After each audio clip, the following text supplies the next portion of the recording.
Good morning again from Stockholm. It is about 9:50 and we are about to head to our walking tour of Gamla stan, or the old city of Stockholm. We're gonna do a tour. This will be about two and a half hours. We love doing walking tours of any new city that we go to. We learn a lot and then get tips from the tour guide as well on where to eat and then what locals do here. So yeah, usually we try to do these walking tours like the first day that we get in, just to kind of get our bearings.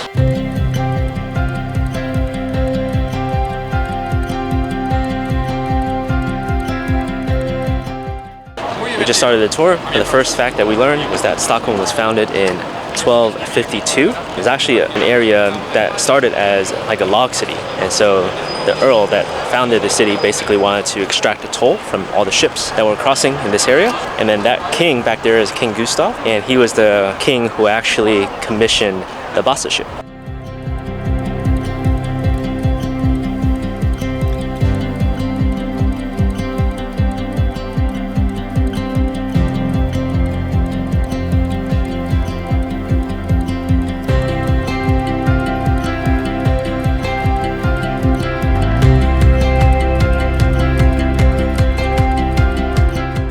So we just learned that this whole set of apartments here are allocated for any parliament members that get voted in and they can't get housing in Stockholm. There's like 100 or so apartments, 70 to 100 apartments, something like that. They're small, and the reason why is because housing in Stockholm is so difficult to get. So that's why they have this temporary housing here, not only here but also around other parts of the city. Quite interesting that they have to make accommodations for parliament members.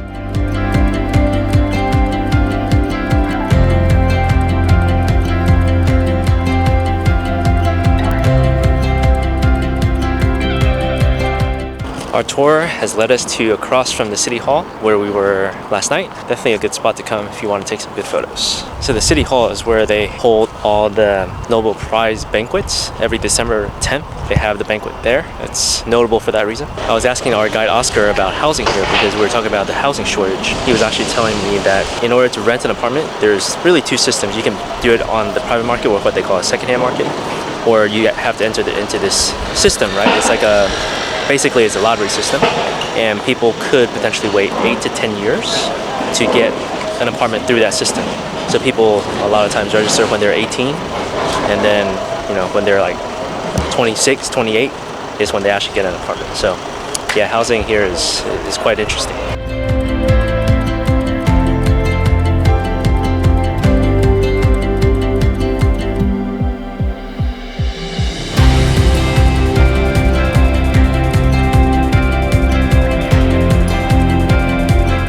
Another interesting fact that we learned is that here in Stockholm, the population is about 2 million, and in all of Sweden, the total population is 10 million.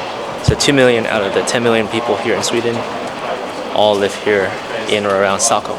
I read somewhere that for some people, in some people's work contracts, they have fika written in as a mandatory thing. So it's very important to Swedish people. The cinnamon bun. It's quite traditional to have a cinnamon bun with a coffee, and also the company. With the company of someone, we can say that we are having a fika.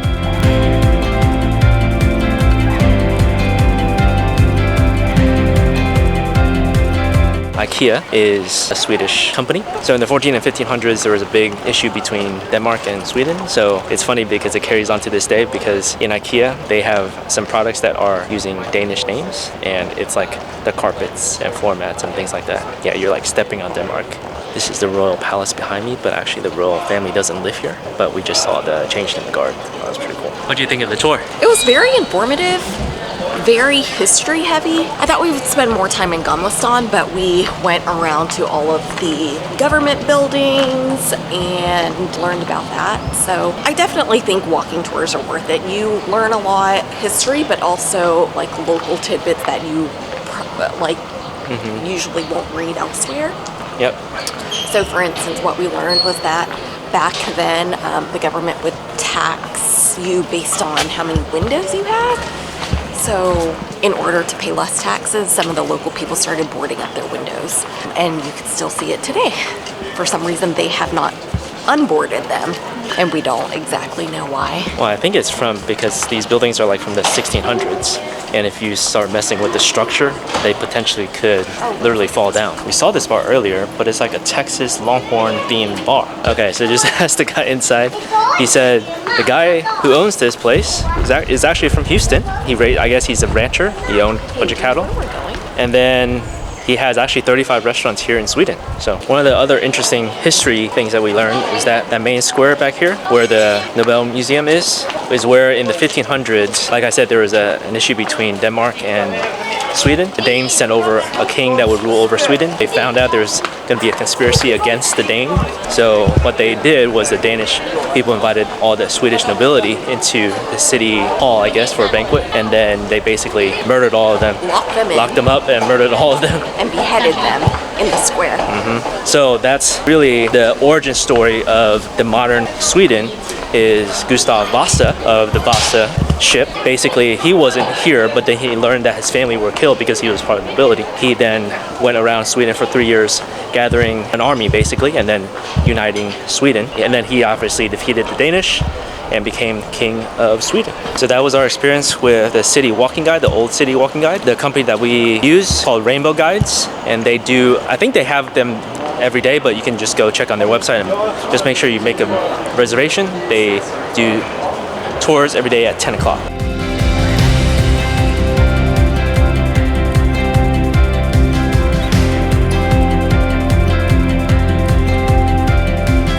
We are at Mariatorget, which is, I don't exactly know. It looks like a walking path along what island are we on? Sodermalm.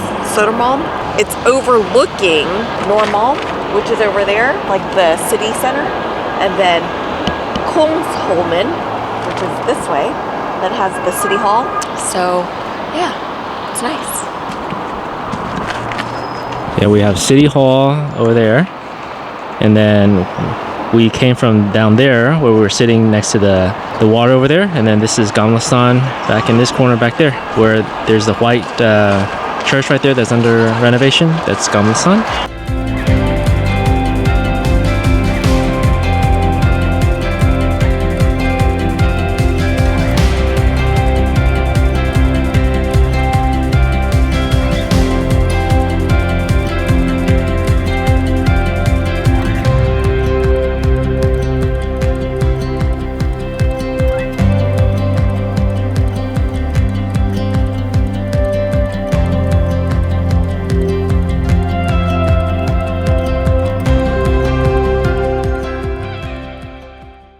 Here at a popular sunset spot. Do you know what it's called? It's called, let me see if I can pronounce it. Let me see. Skinnervikberget. Skinnervikberget. That's what I said. No, you pronounce the G as a G. G's are pronounced as a Y here. I-E-Y. Anyways. Okay, anyway, it's a hilltop spot with scenic city views. Sunset happens really late here, so we're not going to stay till sunset.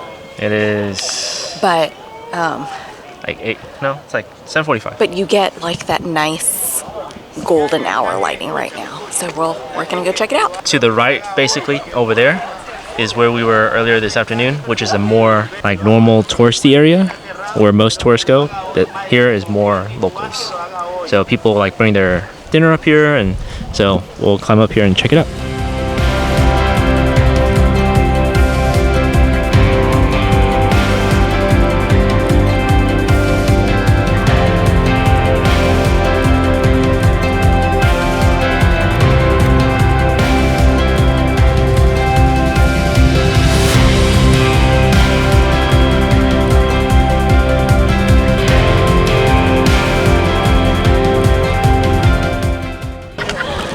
Flip-flops are not the shoes to wear for this. What do you think? It's really cool. I don't know if I can make it up this way though. Might have to go back down tomorrow. Okay. Seems like all of Stockholm is up here. It's really also cool. Friday night, so. Yeah, Friday night. It's definitely more of a local spot. But yeah, look, there's like the antenna up there. Apparently this chimney belonged to an old beer factory. That's no longer a beer factory, but it's an art school. You okay, Melissa? Yeah, I didn't fall. I just like Slipped. I just knew I wouldn't be able to get all the way up the hill. So yeah, we had to climb up this little steep section over here, and Melissa obviously is wearing sandals, so it was just a little bit more steep. I feel like we're the only ones up here without any type of snacks, drinks, or anything. Like people pack like full-on picnics, like blankets and wine glasses and bottles of wine and everything. I mean, it's really easy to get up here. Like we took the metro to one of the stations that's nearby, and literally it was like a 5-minute walk up here. So I can see why people do that. It's a really easy thing to do. So, and it's like the most beautiful spot here for sunset. So all the locals are up here, it seems like, and they really value their summers here because in the winter it's really like dark from 4 p.m. to like 8 a.m. or 9 a.m. So yeah, when in the summer and it's nice out, people take full advantage of it, which they should. So with that, we'll end the vlog here. It's been a really nice day here in Stockholm, and we'll see you in our next adventure here in Stockholm.